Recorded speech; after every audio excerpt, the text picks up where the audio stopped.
Hi everybody, I am making yellow squash Parmesan. It almost, because this is a taller pan, it's deep, it is almost like a squash lasagna.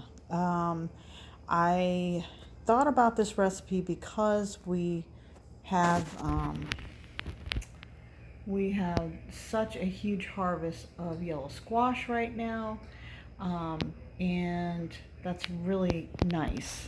So we had to come up with something. So this is what I've done. I don't like sugar in my stuff, and I try to eliminate sugar just because it's better for you.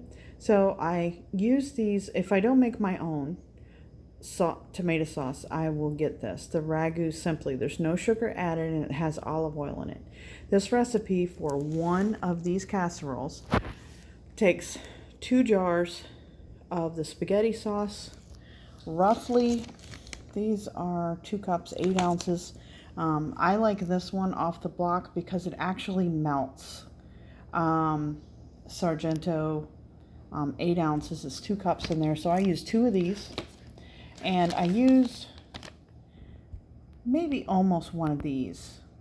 And as far as squash, I just keep cutting and using what I have. So, and then I use 1 of these. This is for the batter, and I'll use 2 eggs and milk and just keep adding them to the baggies.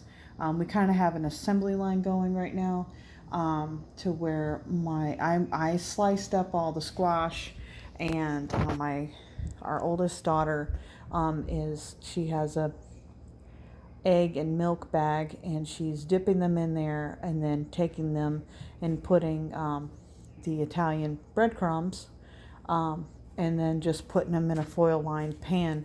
And when she does that, I go ahead and drizzle them with olive oil, and then we bake them for about 25 to 30 minutes. Is that about right? Okay. Yeah, maybe. Well, yeah, you just wait until it gets brown, but you drizzle a good bit of olive oil over the top of it, not on the bottom, and you just coat them. Not really coat them, but just enough to, you just kind of swish it around in a pan. So then when I start with this pan, I always start with sauce, with the spaghetti sauce, and then I go ahead and I start layering my somewhat firm but softened yellow squash in there. And then I put, I make sure there's like no red showing when I do it. So even the little tiny ones work well. You can work them in these little nooks and crannies. And it's okay if you have overlapping ones in here, because you want to make sure that the sauce is covered. Like these are covering the sauce. Then when that's in there, I go ahead and I take my mozzarella cheese. I put a good layer down on top of these a yellow squash. I was going to say eggplant because this is basically the same thing. We have eggplants growing soon. I cannot wait to get those up. Then I'm going to be making some of that for this. And then I put some of this Parmesan cheese down, and then I'll start all over again. Sauce, squash, cheese,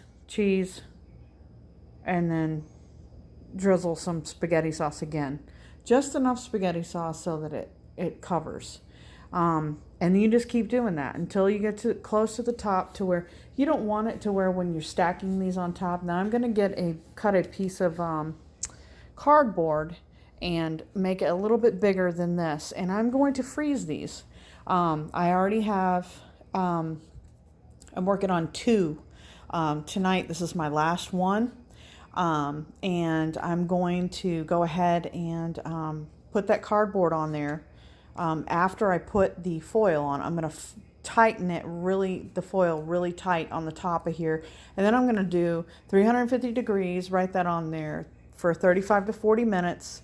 Put today's date up at the top, because these are good for at least 3 months. I've seen someone say 6 to 9, but I'm going to say 3 months, because I'm prepping for food for when the baby comes, for easy dinners. So 350, 35 to 40 minutes, and I'm just going to write the name on it, yellow squash Parmesan. And then I tightly put a foil on the top. Then I'm going to cut a piece of cardboard. Overnight, I'm going to put this in there with one foil.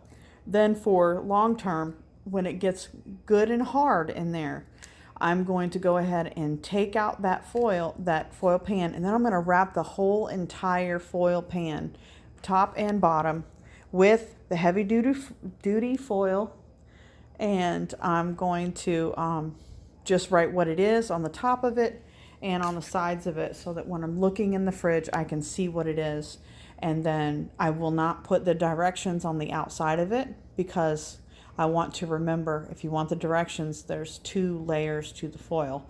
So this will keep for 3 months. I am doing monthly meal plannings.